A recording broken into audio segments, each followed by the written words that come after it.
Namo Amida Butsu, Namo Amida Butsu, Namo Amida Butsu, Namo Amida Butsu.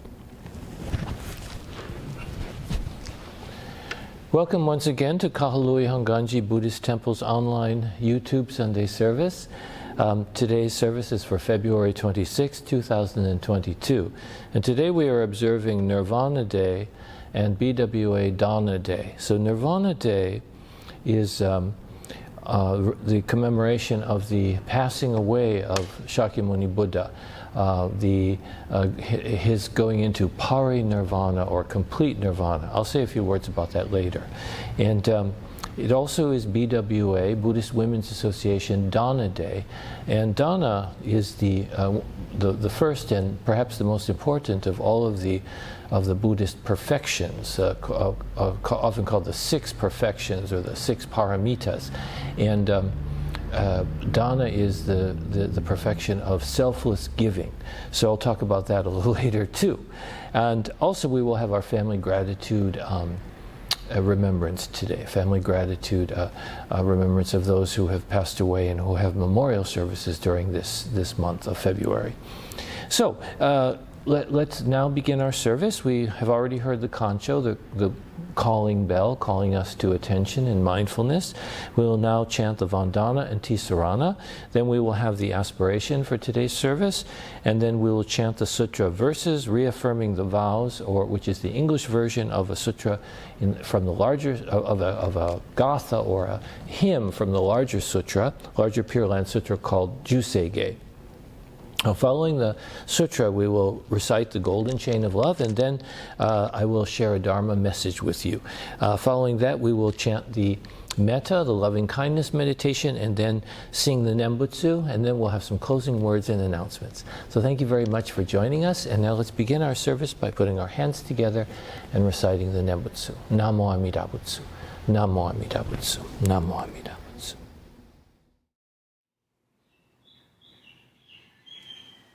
Namo Amida Butsu, Namo Amida Butsu, Namo Amida Butsu, Namo Amida Butsu.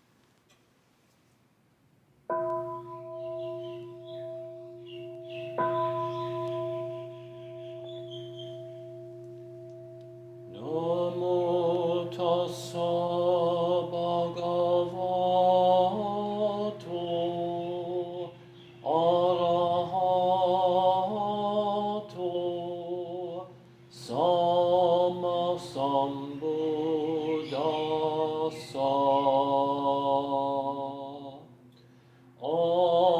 Homage to him, the exalted one, the enlightened one, the supremely awakened one.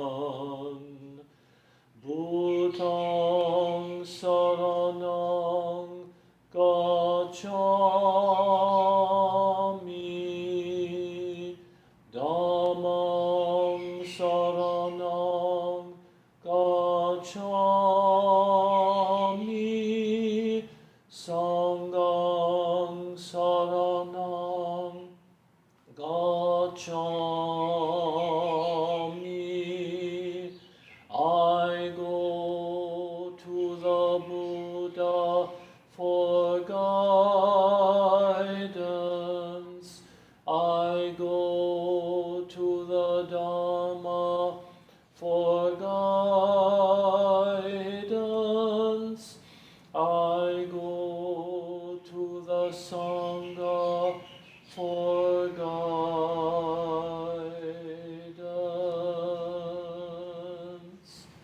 Namo Amida Butsu. Namo Amida Butsu.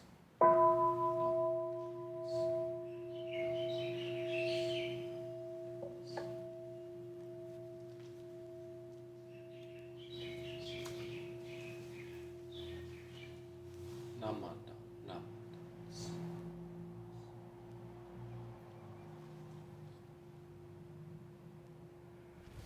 Namo Amida Butsu, Namo Amida Butsu, Namo Amida Butsu.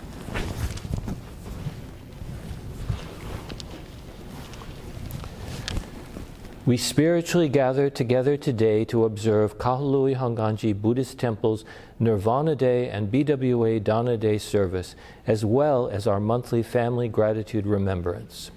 Our observance is an opportunity to reflect on the Buddha's Dharma teaching, and it allows us to honor the Buddha and deepen our resolve to follow his teachings, especially the teaching of compassion for all beings expressed in the practice of Dana. At this time, we also remember those whose memorial services are observed in this month, as well as any other friends and loved ones whom you would like to remember. May the boundless and supreme light of wisdom shine within our hearts and minds and guide us to walk this Buddhist path of awakening for the sake of all beings. May the Buddha's light illumine our path as we strive toward a world of peace and happiness for everyone. Namo Amida Butsu, Namo Amida Butsu, Namo Amida Butsu.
Enlightenment, but unless my Buddha name resounds throughout the universe, may I not attain Buddhahood.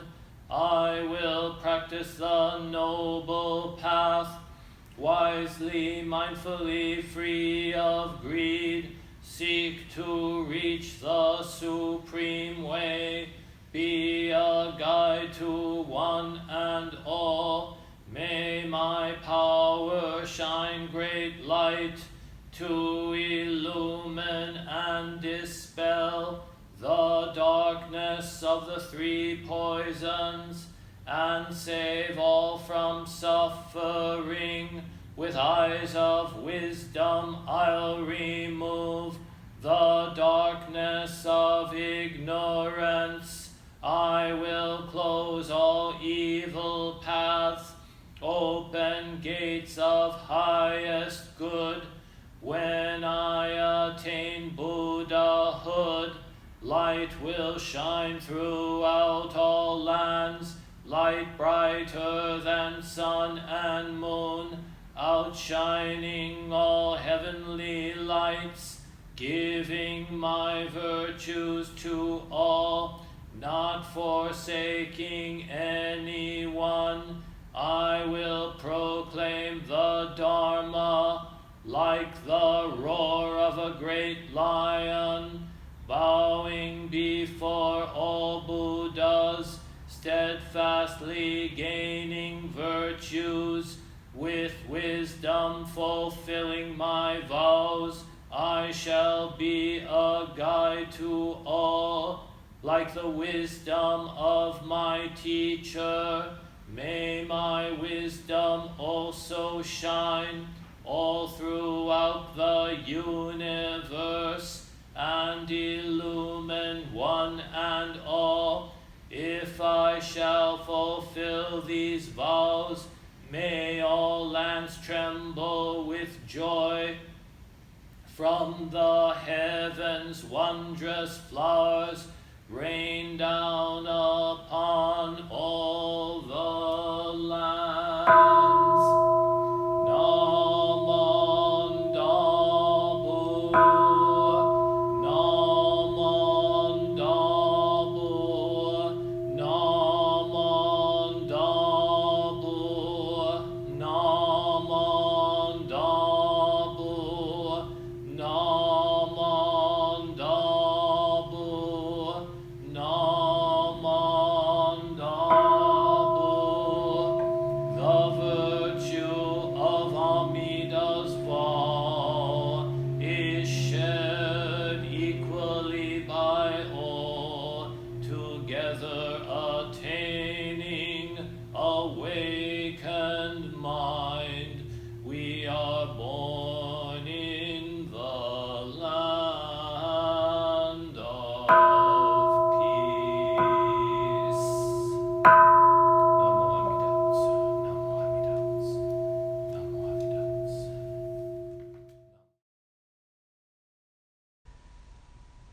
golden chain of love.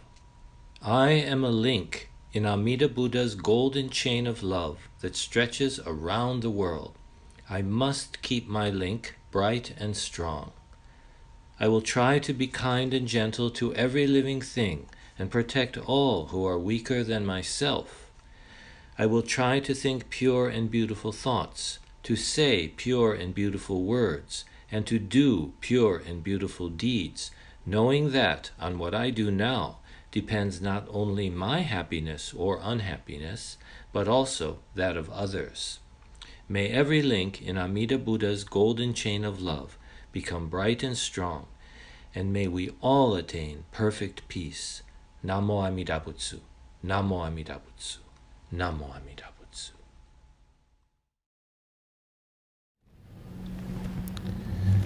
Please join me with hands together in Kansho as we recite the Nembutsu.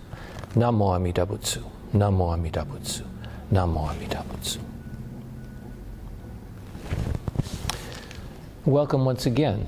Today, at this time, I would like to share some thoughts about the Buddha's teaching with you. So today we are observing both Nirvana Day, remembering the death or passing away of the historical Buddha, usually called Shakyamuni Buddha, and the Buddhist Women's Association Dana Day, selfless giving. So the Buddha's death is called, in Buddhist tradition, it's called parinirvana, or complete nirvana.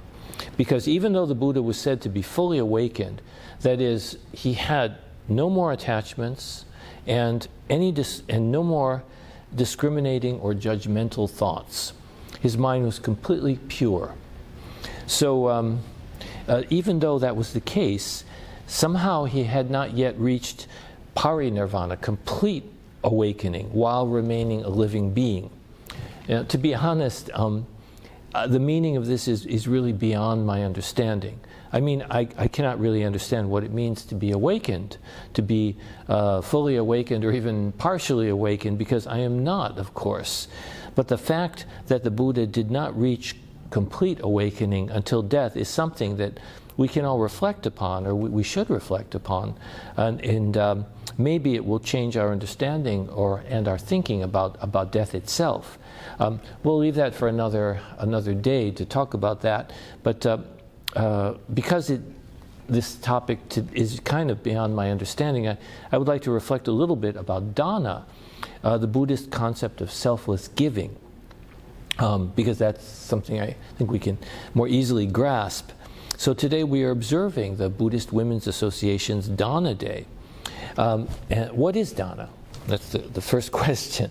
There are people in need, causes that need to be funded, and institutions like our temple, for example, which always require financial and other forms of support. So there is nothing mysterious in that, in giving and need. But as Buddhists, there's a lot to reflect on about this practice of giving, as well as the act of receiving, because both giving and receiving are really inseparable. So let me start with a little story about dana, about giving. So the minister of a local church realized that he had never received a donation. The church had never received a donation from a certain man who happened to be the church's wealthiest member. So the next time the minister saw this member, he asked him, he decided he would ask him, you are one of the richest people in our church, in this whole community. And so how come you never give any money to the church? No donations. How come? So the rich man was quiet for a moment, and then he replied, well, first of all, did you know that my mother is suffering from a long, painful illness, and that she has huge medical bills far above her ability to pay? So at this, the minister felt embarrassed, and he mumbled, no, I didn't know that. And the man continued, and did you know that my brother is a disabled veteran, confined to a wheelchair, and he is unable to support his wife and 6 children? The minister really was embarrassed now, and he began to stammer an apology. but the rich man interrupted him. Or that my sister's husband died in a tragic accident, leaving her penniless with a huge mortgage and 5 children. The extremely embarrassed minister humbly tried to interject, "Oh, I'm sorry, I had no idea. I'm very, very sorry for being so tactless." The rich man interrupted, "Well, if I've never given any money to them, why should I give any to the church?" So, one thing that we can say about this rich man is that he is really honest. He admits that he doesn't want to give anything to anyone and makes no apologies about it. Of course, that's a joke. It's a fictional story. But most of us, even if we're not terribly generous, we do want to give something of ourselves. We want to help others in some way. We want to share what we have because we understand that we have all been recipients of the giving, the dana of others, in one way or another. I might feel perhaps that I have to pay back what I have received, or that I had better give to others now because someday I might need the help of others. So I better help now so that people will remember and help me later. That view of giving is that giving is like an investment for one's future well-being. That's a common view, I think. Actually, more common than people are willing to admit. And really, it's not a terrible way of looking at things. It's good to think that we have to help others and that they'll help us, and it's reciprocal. That's how society functions. So that's a good thing. But it's not yet a truly Buddhist view. It's still conditioned, a way of giving or thinking about giving that's conditioned by self-interest or self-benefit, desire for self-benefit. It's not yet truly dana, truly selfless giving. So it's important to realize, though, how we're all continually the recipient of dana, the dana of others, of everyone around us. Buddhism teaches us that we're all connected, all interconnected by causes and conditions, and that we exist, we come into being and are sustained because of others, through the help of others. We all owe our existence and our circumstances of life to other beings. Nobody does it alone. The truth is, all of us in this community, in this temple community, the general community, the country, and so on, we all continually benefit from the dana of others. The dana which is manifested in all the things that help us. For instance, in this temple, the facilities, the buildings, the services, the help of the community, and even when we were able to have food and so on after services, even of course in that as well, feeding each other, helping each other in that way. In Buddhism, dana is considered to be one of the 6 perfections, the completely essential qualities that lead to harmony and happiness in the world, and also that lead us to awakening, to freedom from our attachments and suffering. Dana is part of the fiber of any and every society. If you can imagine a world where there was only taking and no giving, what kind of world would that be? Actually, without giving, there can be no family, no community, no society. In fact, no existence of any kind would be possible. Society is based on dana, on giving, sharing, receiving gratefully. When it stops being based on giving, sharing, and receiving and becomes centered mainly on taking and exploiting, can you imagine what kind of world that would be? Actually, we don't have to imagine too hard, because that seems to be the kind of society we have been building in this country and in recent years. We are going in that direction now. I hope it can be changed. I hope it can be corrected. It is up to us to know, it is up to us now to understand this terribly important Buddhist truth, and to shine the light of the Dharma on the world around us by demonstrating in our living the crucial importance of giving, of dana. The truth is, we are all givers, and all receivers every day, every moment of every day. That is the nature of things. In Buddhist tradition, dana has a very special place in maintaining the existence and functioning of the community.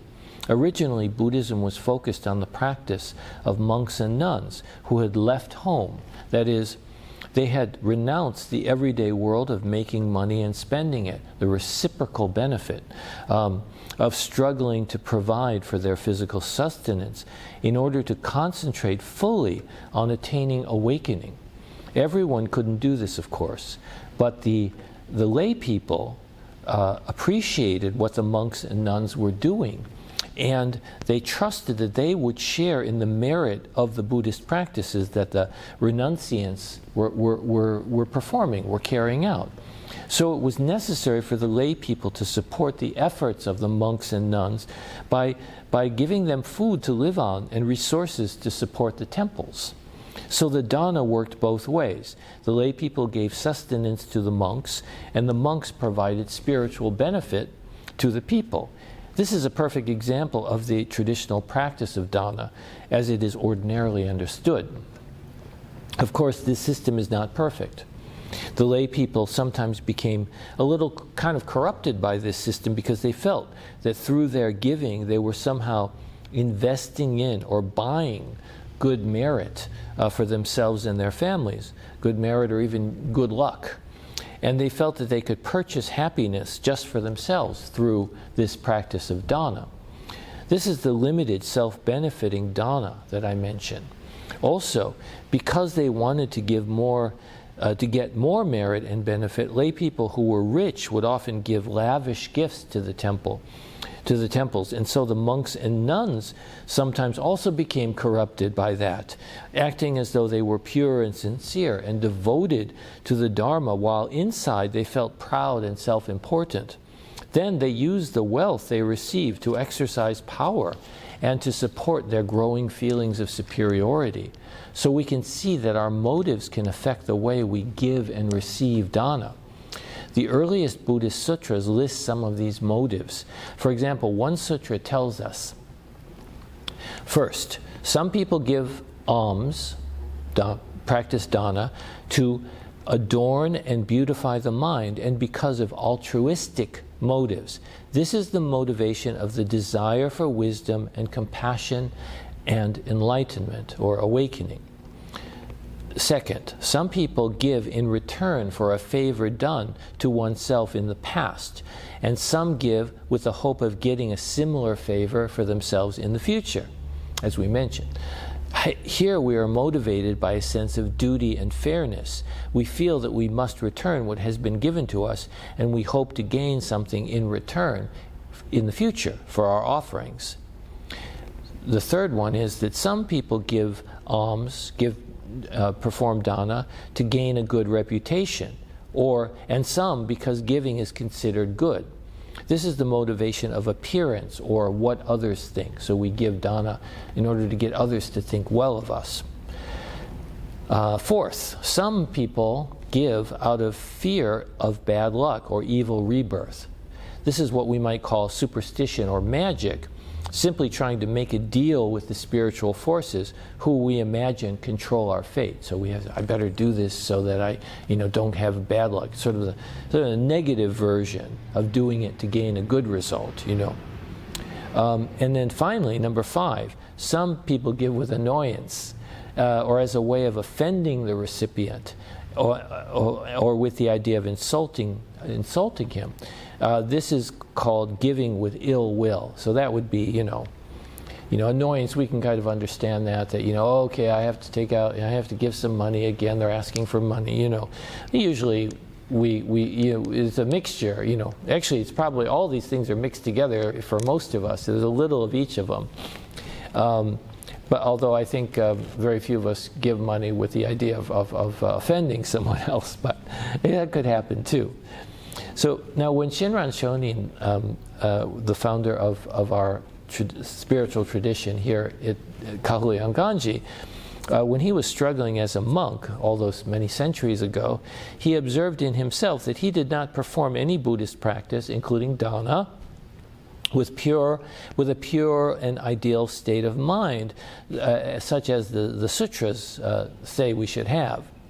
Being honest with himself, he felt that his practice was carried out only on the surface, and that inside he was still a person of blind passions, burdened by heavy evil karma.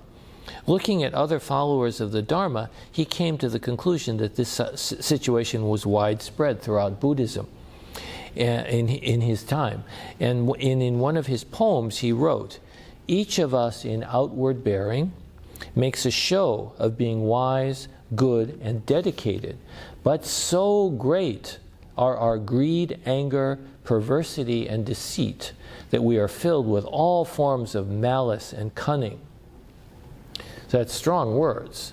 If Shinran was right, then it is likely that our dana is also motivated by calculating and self-serving thoughts, as the examples of the types of dana really show us. So it's hard for us to have sincere intentions. If we give to others out of fear of bad luck or an evil rebirth for ourselves or family members, we're not really giving, we're only investing. We're trying to purchase something, trying to buy good fortune. Shinran saw these motivations as a problem because they separate people from reality.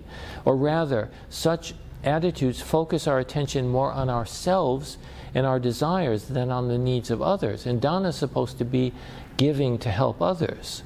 We become more rather than less deluded and detached. Dana, the practice of dana, as all Buddhist practices, are supposed to make us to destroy our delusions and destroy our attachments, but sometimes these practices can actually cause us to become more deluded, more attached. However, the purpose of Buddhism really is, to rescue us from these self-centered attachments and to alleviate the suffering that those attachments cause. For Shinran, the solution is not to use dana or any other practice as a way to gain benefit for oneself, not to let go of that kind of attitude, not to use the practices to build up our own sense of self-importance or goodness. Instead, he taught us to see that our inability to live up to the ideal of practices such as dana causes us to naturally become aware of our attachments and our selfish nature. This awareness of our foolish self makes us realize the unselfishness of others who are always helping us. I see others are always, when I realize my own selfish way of doing things, even when I help someone else, it's to get attention or it's to make me feel like I'm getting some investing in getting some good result in the future or whatever it is that I'm doing. But when I have awareness of that foolishness in my own mind, I realize that everyone else is always helping me. I'm always receiving all this help, and this in this way, I think, our selfish intentions, this is what Shinran was teaching really, our selfish intentions are transformed into the Buddha's pure intentions, Amida Buddha's intentions, and a strong sense of gratitude and responsibility toward others naturally arises in our hearts. That's Nembutsu, just realizing our foolish nature and responding to the kindness and love and compassion we're always responding, and that becomes transforms us. So that's Nembutsu. That's what Nembutsu is. I want to conclude with one more thought. Years ago, I attended one of the Aloha banquets in Honolulu, which is hosted by the Hongwanji Mission of Hawaii every year before COVID, and the purpose was to one of the purposes was to give out to many individuals a designation of living treasure. It was a way of honoring people who have done really wonderful things for the world, for the community, and so on. And that year, I don't remember when it was a long time ago, one of the individuals who was designated as a living treasure was the Reverend Samuel Cox, who for many years had worked to promote interfaith dialogue and worked in the area of social justice and welfare. And I knew him while I was working with the, working with the Interfaith Alliance when I was a minister back in Honolulu. And in his address, Reverend Cox spoke of the poverty his family had experienced during the Great Depression. And he recollected his parents, his own parents' unhesitating willingness to share what they had with those who had even less than they did. Referring to this, he made a statement which I believe perfectly expresses the Buddhist idea of dana.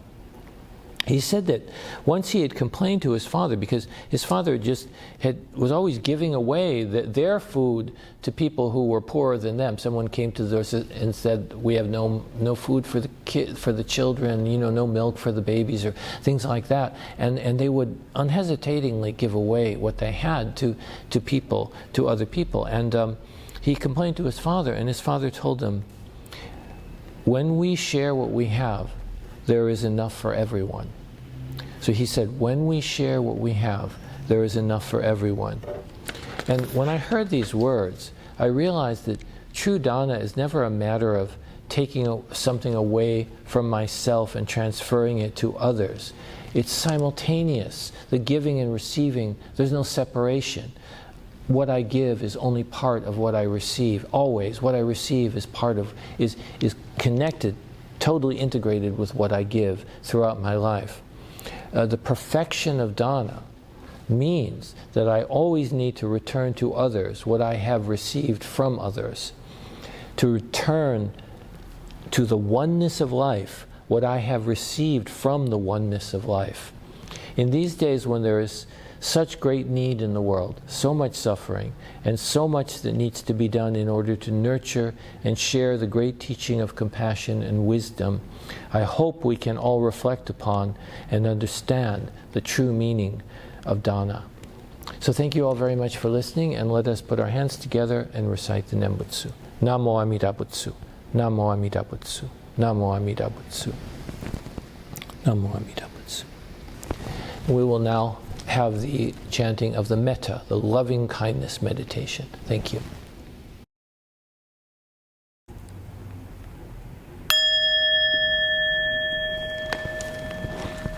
May all beings be happy and well. May no harm or difficulties come to them. May they live in peace and harmony.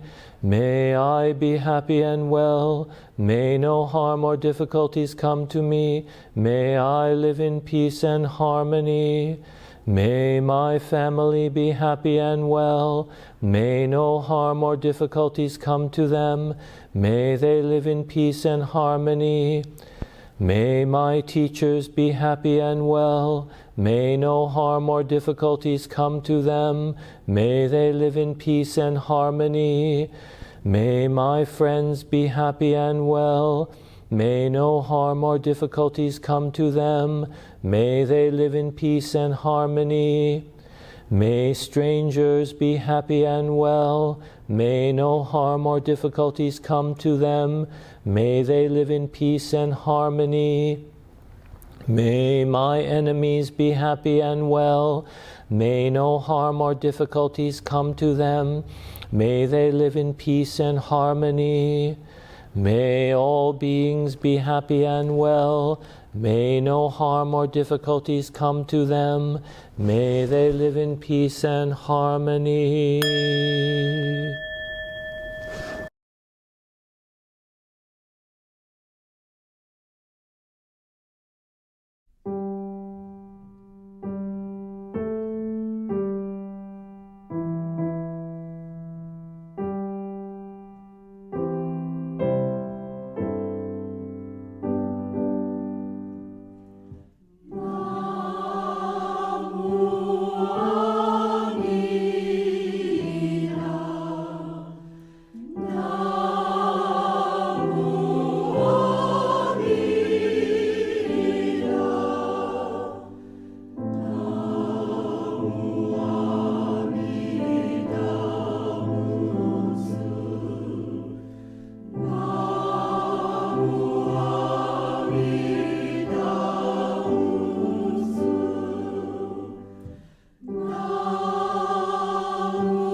Well, thank you very much for joining us today. Hope you enjoyed today's service and that you're able to take something away with you that is meaningful.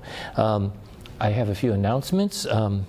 Upcoming services. So here at Kahului Hongwanji Temple, we have services in the month of March. March 6th will be YouTube service only, no in-person. On March 13th, we will have an in-person service as well as a YouTube service. March 20th, we will have YouTube only, no in-person. March 27th, we will have our Ohigan service, which is one of our major services, which is the observance of the equinox, you might say, the time of the year when the day and night are equal, and this is observed twice a year.